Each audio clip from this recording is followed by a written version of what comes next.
Good morning, y'all. It is Tuesday, and I'm so sorry because I did not come back to y'all yesterday. Let me turn off the heater.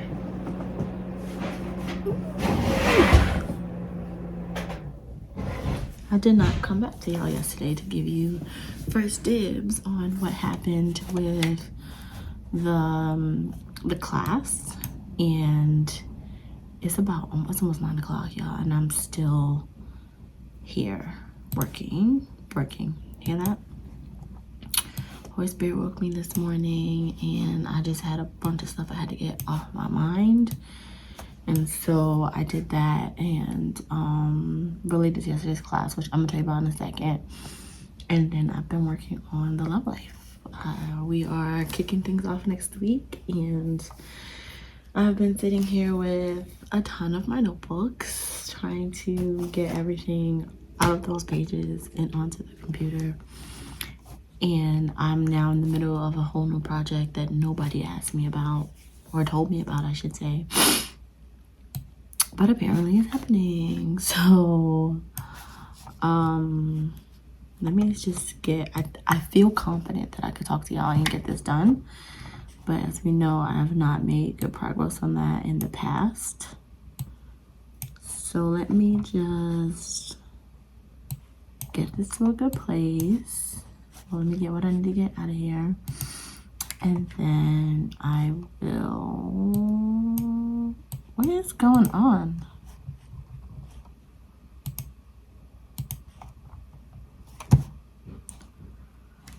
I don't know what's up, but lately Canva, every time I go on it, it's just like... It's never working.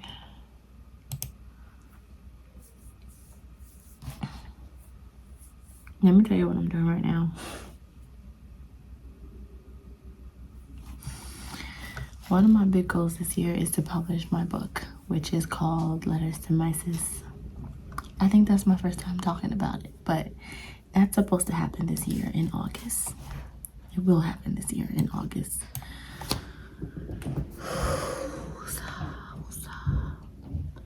So in order for me to do that, I need to pull out... The good thing is it's basically written.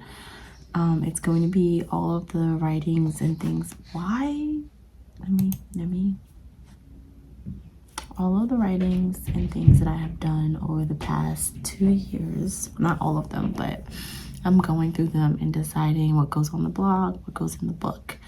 And the book and the Letters to My Sis are actually like some things I've written to actual like people, like, hey, you know, I know this has happened or this is going on, and I just want to give you some encouragement or let you know how I feel about it. Some of them are things I've just written to myself as my sis. So I am going to be taking those writings and actually I don't know what is going on right now, but all right, it works over here today. Normally it doesn't work on this screen and I have to put it on the other screen, but apparently today it's only working on this screen. Okay, I'm making images, so it's literally copying and pasting and selecting. So I'm hopeful. Working on putting that together, I came across 2 writings. They're a little strange, both of them. They're strange because they're a stream of conscious that the first one especially, it's like 10 pages long of me writing. And it's each page or each section is almost like a story, but it's a little weird. Like there's a lot of imagery. It's basically about, you know, faith, letting go, submission, but it's an experience kind of. I'm talking about my stuff. I always say my stuff. I always reference all of the things that come along with me as my stuff. And it's about like me standing there and watching all of my stuff, seeing all of my stuff like fall on the floor and having to make a choice between picking up my messy, nasty, broken things and putting it back inside of me because I'm familiar with them and I know I can fix them, versus just taking a little walk and being able to gather up the stuff that has been prepared for me. And that's the message in the story, but there's a lot of imagery and a lot of, you know, conversation in between that. It's very short, it's not very long, but anyway, I found it today And I have been working to figure out, should I publish this as something that's standalone? Like, what do I do with this? I don't necessarily think it's a blog post. I don't think it fits within the, letters to my sis. But in my mind, it is meant to be, like how I say, sometimes I open up my Bible and I can feel God just wrapping his arms around me. It's meant to be something like that, where you can read this and just see yourself. And again, it's not going to be for everybody, but I think the people who need to see it will get it, and it will just kind of be like, yes, like, it's okay. You're not the only person feeling this. And kind of like, sometimes I do this a lot. I'll have an idea or something I want to say in my mind, but when I try to articulate it, I can't find the words. And I think this feeling of watching your stuff or seeing your stuff and having to decide between your stuff and God's stuff, or trust that you can leave your stuff and God has something prepared for you that you can't see, but it's ready for you and it's perfect for you. That takes a lot. I know we sometimes say it is easy. Submit, let go, all of those things. And we just kind of make these demands and commands like it's the easiest thing in the world. And I know it's not. And so for me, this is like a way of articulating that fear, that battle with surrender, that uncertainty, right? That crossroads. And so I'm thinking about actually creating my own little, not necessarily book, but like a little booklet, just something you could just leave with a friend, drop off somewhere, leave at the church, hand off to someone that talks about this idea of spiritual surrender, but doesn't, right? It's not, Matthew 6:12 says da da da da da da. And I know that that's relevant. Like, we need to know the word, we need to know scripture, we need to, ground ourselves in scripture. But at the same time, I think that there are other ways to hit the message home to people who may be guarded, to people who, where when you start bringing up, when you jump right in with the Bible and with religion, it will be like a dagger to them. It'll immediately be shielded up. But when I can talk to you about, sis, I've had moments where I had to look at all of these things that I think belong to me and look at them and be like, what is this junk? What is this nonsense? Like, why do I feel like this? Why do I not feel good enough? Why do I feel like, nobody loves me? Why do I feel like I can't love people? Why do I feel that way? And then you can juxtapose that with moments where you feel really great, right? When you have a really good time with someone and you're like, oh, of course, like, I love that person. Like, or, I appreciate that person, or I'm really grateful this person is in my life. How come I can't feel like this all the time? We have those moments and nobody talks about these things. And so I will be the crazy lady with the crazy hair on the internet talking about them. And so that's what I've been working on this morning. But I came right here to tell y'all about the class. That's what I was telling you about. Right now I'm working on figuring out how to get some photos of for the pages. I basically have everything written. It'll just be a couple more edits. But this is where my brain went this morning. So I'm praying that God is happy with me. And we'll see. Because I haven't had yet my, I guess, official prayer. Like, I haven't been in the word yet this morning. I've just been with him in this work. So, that's interesting. That is interesting. I just got my first photo rendering. I kind of like this. More like this.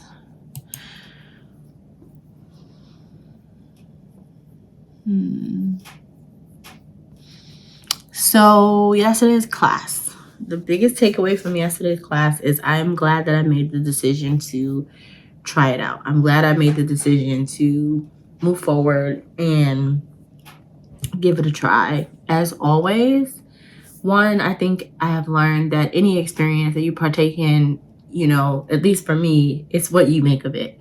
Right? Like, from going on a cruise, going on vacation, getting on an airplane, whatever it is. Like, if you just sit back and let everybody else try to appease you or make you happy or ensure that they have everything that you're going to need to enjoy yourself, then it's failure, right? Like, even when I pack for the airplane, like, I'm going to bring my snacks, even though I know the plane is going to offer us something.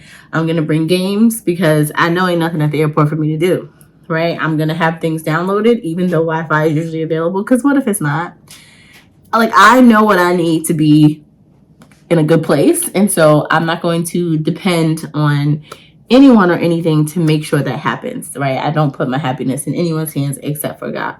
And so I know that going in. And I think that into it, thinking about this program and knowing what it says on paper, I said this before I went, I know what it says on paper, but I don't know what it's actually going to be once you experience it and once you're in it. And I think that yesterday's first class really exemplified that. I think that we have a lead teacher who is very excited about what he does and also cares about the people. I think he has a good heart. And I think, like, with those two things at the core of this, then I know that I'm going to be able to get really good things out of this program. Am I going to get everything? I don't know.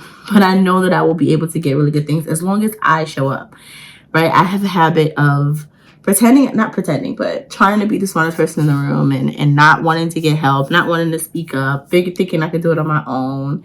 And in this season, I really just want to lay all my stuff bare and be like, this is what it is. Like, yes, I know it's bad, or yes, I know it's good, whatever it is. Yes, I know something's missing. What can you do to help me? That's how I'm approaching this. So as part of the program, we get a bunch of one-on-one sessions. I think we get 10 over the course of 14 weeks. And my goal is to show up to those one-on-one sessions, like, and really take advantage of them. Not come in being like, I got everything. I only need you to do this or do that. But like, my first one is tomorrow. And I really want to, obviously, I always want to put my best foot forward. That's just me. But I really want to be able to say, here's where I am. Here's what I want to do. And here's where I see help being needed. But I would love your, full and honest opinion about things. So I'm nervous about that, to be honest with you. I have never laid out every single piece of my business in this way with someone who isn't familiar with me. But like I said, I think what I got from yesterday was definitely this person has good intentions. Whether or not he's going to be able to deliver on everything, whether or not every single piece of advice is going to be great, whether or not, him and I will gel well, I don't know. We'll have to see, but I'm willing to give it a chance. So I'm definitely grateful that I went to the class. It was very interesting. I think my other why was to be able to meet other entrepreneurs. And it just so happens when I got there was one seat left. So I go sit next to a woman, and she is a bartender, and she wants to open up her own truck. I don't know what you call it. Bartender truck, like mobile bar. That's what it's a mobile bar.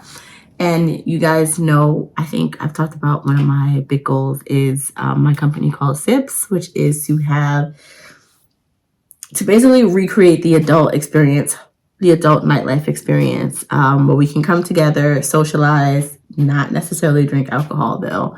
And so I'm not a bartender by trade, obviously. I have no interest in becoming one. But I do have some ideas for some non-alcoholic beverages that I want to test out. But I really want, the goal for me is to just have the space. I don't need to be the one doing the thing. And I actually had one of those questions, like, would I hire a bartender to help me come in and like develop recipes and do the work, and I just own the business, or we partner on a business? I don't know. I don't know how I feel about that yet. But it just so happened I sat next to her, and, we got to talking. I didn't tell her about the idea, but I'm really excited about hers. Like, to have a mobile cart open up and you come and sit and you can kind of go anywhere, like, and do that. And I think that really kind of aligns with the vision that I have for Sips. Like, let's have some fun. Again, I don't want an alcoholic bar. So obviously our business ideas are very different in that aspect, but I think there's probably a lot that I could learn from her. And she actually bartends at a local place here. And I was like, oh, do you do mocktails? And she was like, yeah, I do mocktails. And we do karaoke at the bar. So like, come down and hang out. And so we'll see. But I think that'll be a good contact to have. There are a couple, I'm the only one doing the thing that I want to do. There are a couple people who have no idea what they want to do, which is interesting.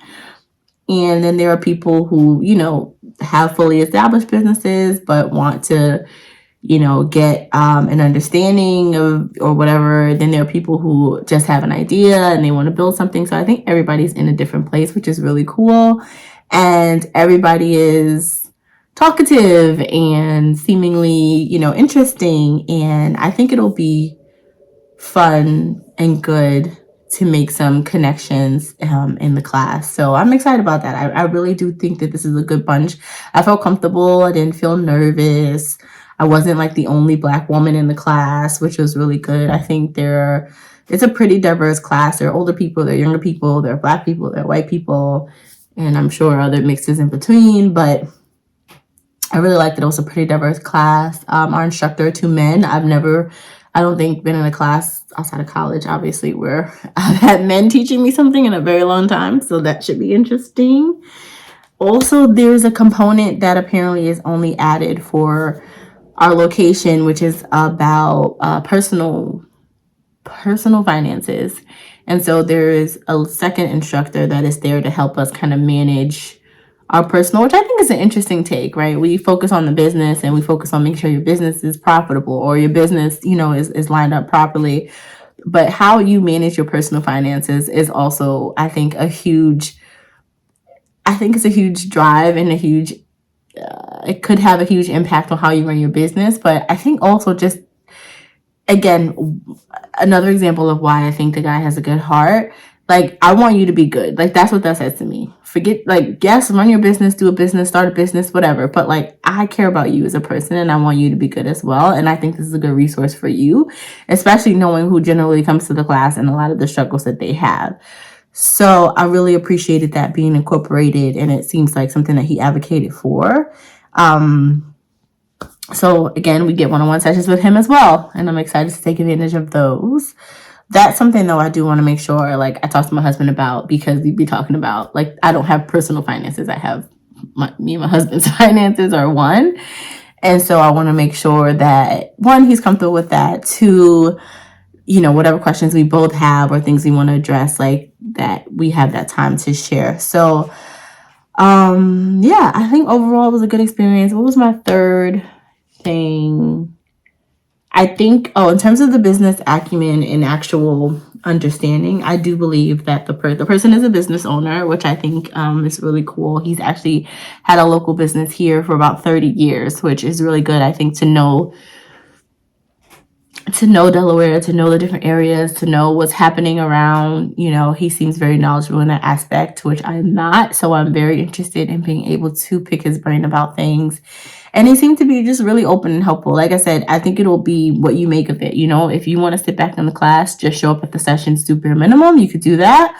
But if you really want to take advantage of the people that you have in front of you, I think I could do that as well. So I'm just going to be prayerful that God will allow me to be bold, courageous, and thick skin as I go through the process. But I will stick with the class. I have decided that, and I'm grateful that I didn't quit before I even started. So that is that. What else did I have? I think that's all I have for you. Today is not a planned day. I don't have any post-its yet. Like I said, I haven't really sat and waited and listened for God. I do have some things I want to tell you, though, about what's going on with my church and how I'm feeling about the new pastor the pastor that's leaving, the new pastor that's coming in, and where I am, because that's definitely an area that I need to be in prayer about. So hopefully I'll be back later on. Hopefully I'll be dressed. I liked yesterday. Like yesterday, I had a kind of not a slow start, because I worked for most of the morning, and then I worked out, and then I got dressed, and then kind of had my day. I do have to go out to the library today, so I do need to get dressed relatively soon. But yeah, that's it. I am looking forward to a productive day, and I will be back at some point in time. I'll see you later.